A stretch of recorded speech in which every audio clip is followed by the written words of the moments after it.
Ada orang yang sholat tapi susah meraih kesuksesan. Gagal lagi, gagal lagi. Ada orang yang sholat doanya belum terkabul. Masalahnya apa?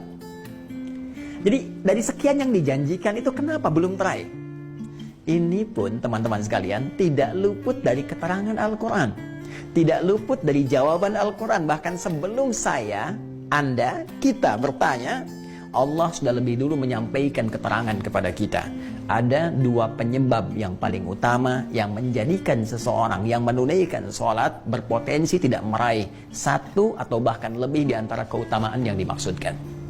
Jawaban pertama terdapat dalam Al-Quran surah kedua Al-Baqarah di ayat ke-45, kemudian solusinya ayat 46-nya.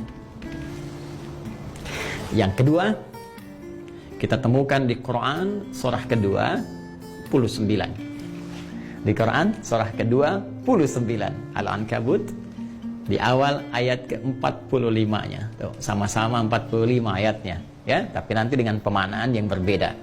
Baik, mari kita lihat dengan cepat. Apa penyebab orang sholat berpotensi belum atau tidak meraih apa yang dijanjikan ini? Yang pertama di Quran surah kedua Al-Baqarah di ayat ke-45 Allah menegaskan. Perhatikan kalimatnya. Wasta'inu bis-sabri was-salah. Dan jika engkau punya persoalan dalam kehidupan, terima dengan sabar. Itu untuk meningkatkan kualitas hidupmu. Dan dengan itu kemudian kau bawa dalam sholat, mintakan solusi kepada Allah. Was-salah, tunaikan sholat, minta solusi kepada Allah. Wa innaha lakabiratun illa 'alal khashi'in. Namun penting kau sadari, sholat itu tidak mudah engkau lakukan.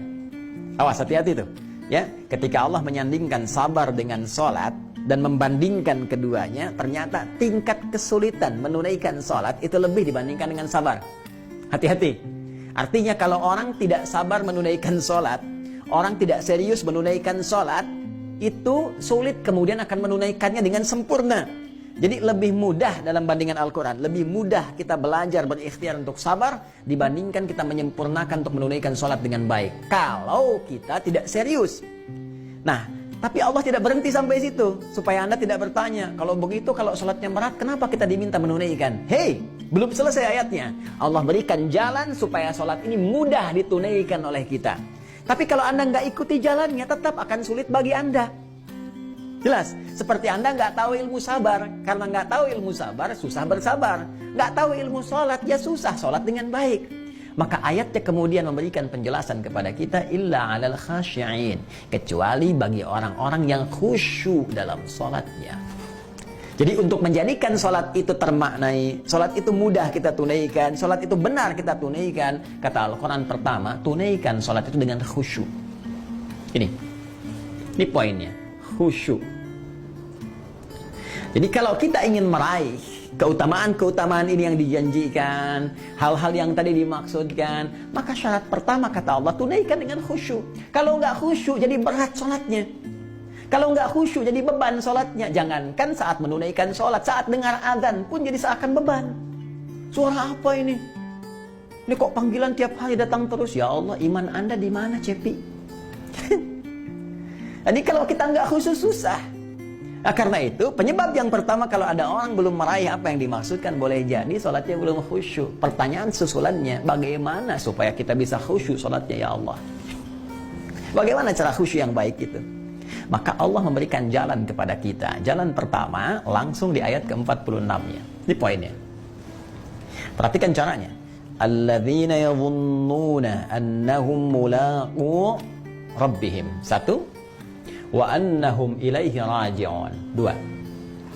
Ini rumus cepat untuk khusyuk dalam sholat. Ya, bagian pertama, rumus cepat untuk khusyuk.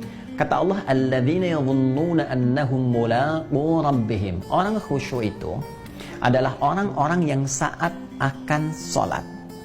Awas, tolong garis bawahi. Ternyata khusyuk itu dimulai fasenya dari sejak akan sholat. Jadi jangan langsung dipahami saat sedang sholat. Ya, karena ternyata kekhusyuan itu untuk mendatangkan kekhusyuan fase yang dimulai saat akan sholat. Nah, orang khusyuk ini udah kelihatan saat akan sholat. Bagaimana penampakannya? alladzina yadhunnuna annahum mulaqu rabbihim. Orang-orang yang khusyuk itu adalah orang-orang yang saat akan menunaikan sholat, dia sudah menyiapkan diri dan merasakan akan menghadap kepada Rabbnya.